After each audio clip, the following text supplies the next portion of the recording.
Dear students, आज हम जो आपका एक्टिविटी शीट होता है फॉर 80 मार्क्स, उसमें सेक्शन 4 नॉन टेक्सचुअल पैसेज पर जो एक्टिविटी पूछी जाती है उस पर हम डिस्कस करेंगे। जिस तरीके से हमने देखा कि जो टेक्सचुअल पैसेज जो पूछे जाते हैं उसी तरीके से एक नॉन टेक्सचुअल पैसेज जो पूछा जाता है विच इज़ फॉर 10 मार्क्स, जो 10 मार्क्स के लिए पूछा जाता है।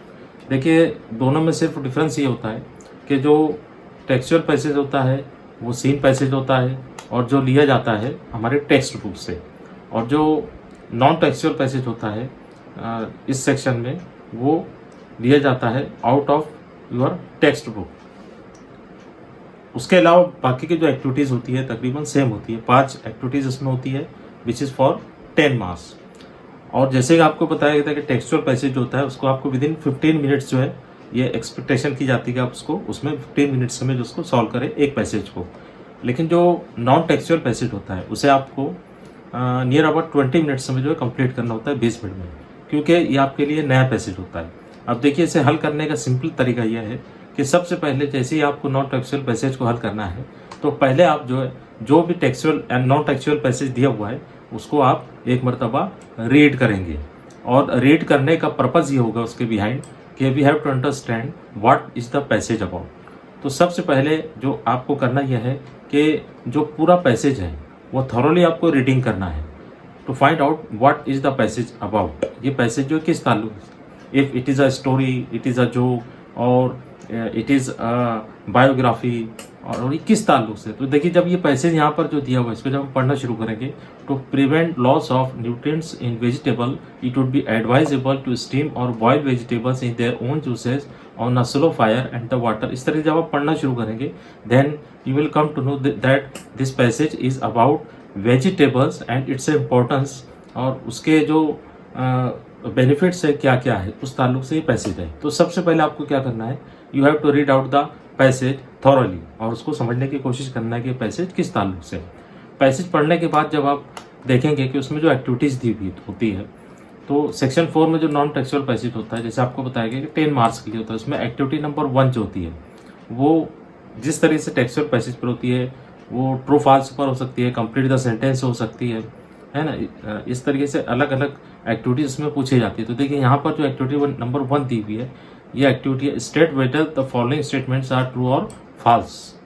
तो यहाँ पर जो इंपॉर्टेंट वर्ड है ट्रू और फॉल्स, इसको देखकर आप समझ सकते हैं कि इसमें हमको क्या करना है, ट्रू फॉल्स लिखना है। देयर आर 4 सेंटेंसेस, और जैसे कि आपको टेक्सचुअल पैसेज पर बताया गया था कि इसको फाइंड आउट करने के लिए आपको क्या करना है कि पैसेज को थॉरोली जो पढ़ना है और उसमें जो यहाँ पर सेंटेंसेस दिए हुए हैं ये आपको फाइंड आउट करना है कि ये सेंटेंसेस वहाँ पर कहाँ दिए हुए हैं। तो उस तरीके से आप उसको टैली कर फाइंड आउट कर सकते हैं कि ये जो सेंटेंस है ये ट्रू है या फॉल्स है, सही है या गलत है। उसको लिखने का तरीका जैसे आपको इससे पहले ही बताया गया कि आपको इंस्ट्रक्शन नहीं लिखना है। जैसे यहाँ पर इंस्ट्रक्शन दी हुई है, read the passage and do the given activities.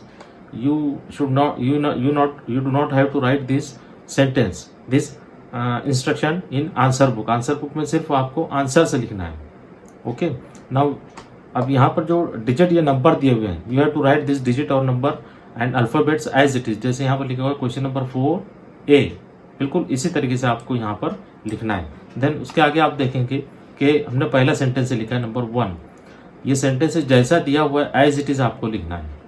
और उसके बाद पैसेज को पढ़ते हुए जब आप पैसेज पढ़ेंगे तो आपको पता चलेगा। देखिए, बेटर तरीका ये कि चारों सेंटेंसेज जो है यहाँ ये जो चारों सेंटेंसेज दिए हुए हैं ये आप पहले आपकी आंसर शीट में लिख लें। अगर ट्रू फॉल्स के लिए आए हुआ तो लिखने के बाद आप पैसेज को पढ़ना शुरू करेंगे।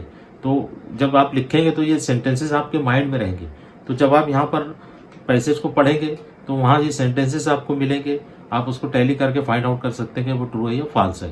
तो इस तरीके से सेंटेंस को आपको यहाँ लिखना है और उसके आगे जो into bracket you have to write true और फॉल्स। तो ये सेंटेंस जो है ट्रू है इसलिए हमने यहाँ पर लिखा ट्रू।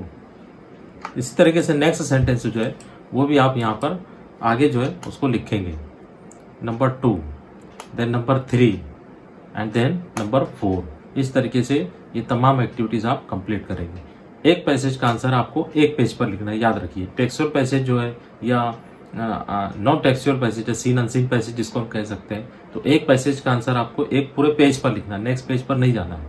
तो इस तरीके से इन चारों का आंसर जो हम लिखेंगे सेंटेंस से लिखकर उसके आगे जो है ट्रू फॉल्स आपको लिखना है। याद रखिए कि आपको जो है सिर्फ ट्रू फॉल्स नहीं लिखना है बल्कि पूरा सेंटेंस लिखकर आप उसके आगे ट्रू और फॉल्स लिखिए, it will be better. Then next activity हम देखते हैं कि एक्टिविटी नंबर 2 है ना। अब यहाँ पर दिया हुआ है complete the chart of does and don't about cooking vegetables.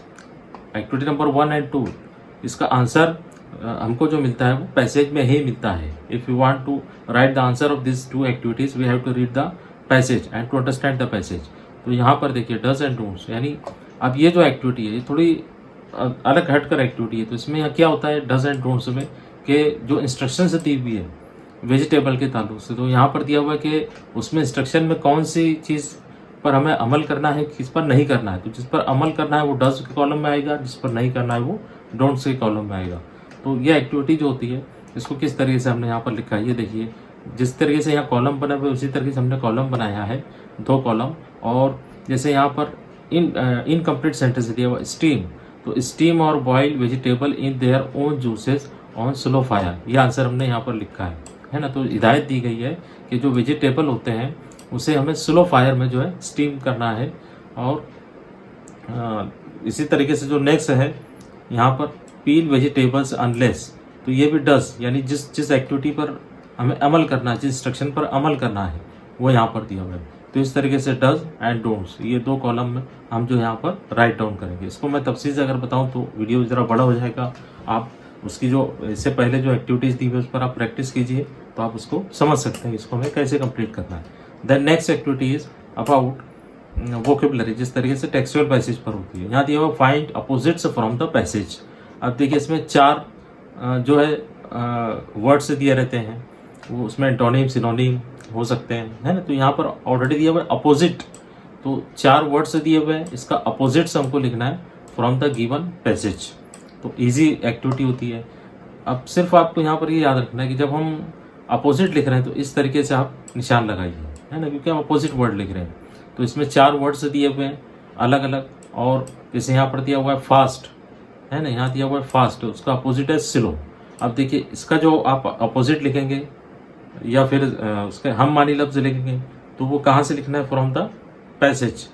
हमें खुद से नहीं लिखना है, जैसे हमको पता है कि फास्ट का अपोजिट स्लो होता है, लेकिन जो पैसेज में दिया हुआ है वही हमको लिखना है ना।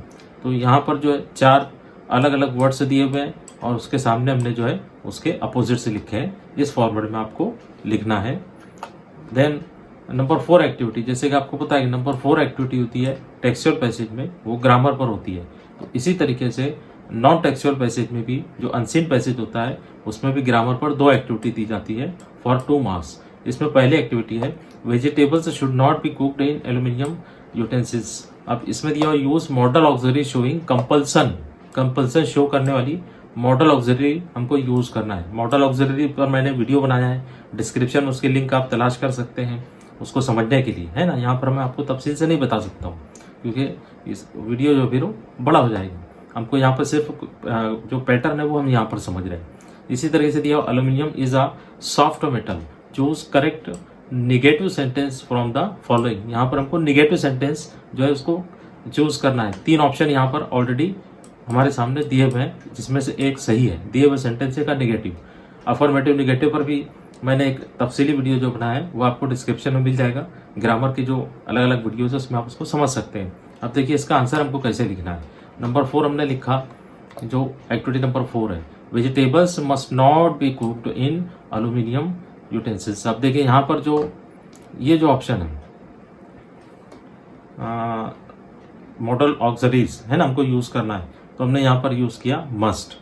ये जो मस्ट मॉडल ऑक्सिलरी है ये नेसेसिटी को जाहिर करता है, कंपल्सन को जाहिर करता है, इसलिए हमने यहाँ पर मस्ट यूज किया है। देन नेक्स्ट एग्जांपल जो है जिसमें हमें नेगेटिव सेंटेंस से लिखना है, तो इसमें जो है aluminium is not a hard metal, ये उसका अपोजिट है। अब उसका अपोजिट कैसे है आपको उसको समझने के लिए जो डिस्क्रिप्शन में जो लिंक में वीडियोस दिए हुए हैं जिसमें अफर्मेटिव नेगेटिव पर वीडियो है वो आप देखकर बिल्कुल आसानी से जो है समझ सकते हैं। याद रखिए कि एक्टिविटी नंबर 4 जो है वो ग्रामर पर होती है और ग्रामर की जितनी एक्टिविटीज़ होती है जो इसमें पूछी जा सकती है उन तमाम पर मैंने वीडियोस बनाए हैं, उसको आप डिस्क्रिप्शन में लिंक दी हुई जो है उसके ऊपर जाकर उसको समझ सकते हैं। इसलिए इस तरीके से हम ये चौथी एक्टिविटी को जो है हल करेंगे। Then last 5 activity number 5, it is about personal response question. We have to express our own use based on our own knowledge. हमारी जो नॉलेज होती है, हमारे व्यूज़ होते हैं, वो हमको यहाँ पर एक्सप्लेन करने होते हैं। एक्टिविटी नंबर 4 और 5 इसका आंसर हमको पैसेज में नहीं मिलता है, क्योंकि 4 जो ग्रामर पर होती है और एक्टिविटी नंबर 5 जो होती है इसमें हमारे अपने व्यूज़ जो हमको एक्सप्रेस करने होते हैं। हाँ, इसका ताल्लुक जो है it is related to the passage, given passage, but we have to express our own views according to our knowledge. तो यहाँ पर दिया हुआ write a few sentences on the importance of vegetables as we know that the given passage is about vegetable. So the question is write a few sentence. कुछ sentences हमें लिखना है किस चीज़ पर, इंपॉर्टेंस ऑफ वेजिटेबल्स। हमारे अपने views यहाँ पर हमको बयान करने, बहुत ईजी होता है। इसमें जब हमको 3 या 4 सेंटेंसेस लिखने होते हैं, 2 मार्क्स के लिए क्वेश्चन होता है, कम से कम 4 सेंटेंसेस आप लिखिए। और याद रखिए सेंटेंसेस हमको छोटे बनाने हैं ताकि ग्रामेटिकल मिस्टेक ना हो, स्पेलिंग मिस्टेक ना हो, तो और सिंपल सेंटेंस बनाने की कोशिश करना है। तो देखिए यहाँ पर वेजिटेबल्स पर हमने कुछ सेंटेंसेस यहाँ पर बनाए हैं as example. Vegetables are very important for our health, है ना। वेजिटेबल हमारे हेल्थ के लिए बहुत इंपॉर्टेंट है। And then we should eat vegetables, हमें वेजिटेबल खानी चाहिए। इट प्रोवाइड्स विटामिन्स, ये विटामिन प्रोवाइड करती है। Vitamins are necessary to maintain good health, है ना। अच्छी हेल्थ बरकरार रखने के लिए विटामिन है बहुत ज़रूरी है। तो मैंने छोटे छोटे सेंटेंसेस बनाए, तो इस तरीके से आप इस एक्टिविटी को कंप्लीट करते हैं। So this was the non textual passage, जो किस तरीके से हल किया जाता है, हमने उसे समझने की कोशिश की। डियर स्टूडेंट्स, आपको इन तमाम एक्टिविटीज़ को हल करने के लिए बार बार उसकी प्रैक्टिस करनी ज़रूरी है। इन शॉर्ट आप उसकी प्रैक्टिस कीजिए और आप देखेंगे कि आपको उसमें आसानी होती जाएगी। तो इस सेशन में जो है हमने textual passage, non textual passage पर किस तरीके से एक्टिविटी पूछी जाती है वो समझने की कोशिश की। नेक्स्ट सेशन में और जो अदर एक्टिविटीज़ है जो आपको एक्टिविटी शीट में पूछी जाएगी, उस पर हम डिस्कस करेंगे। Till then, good bye.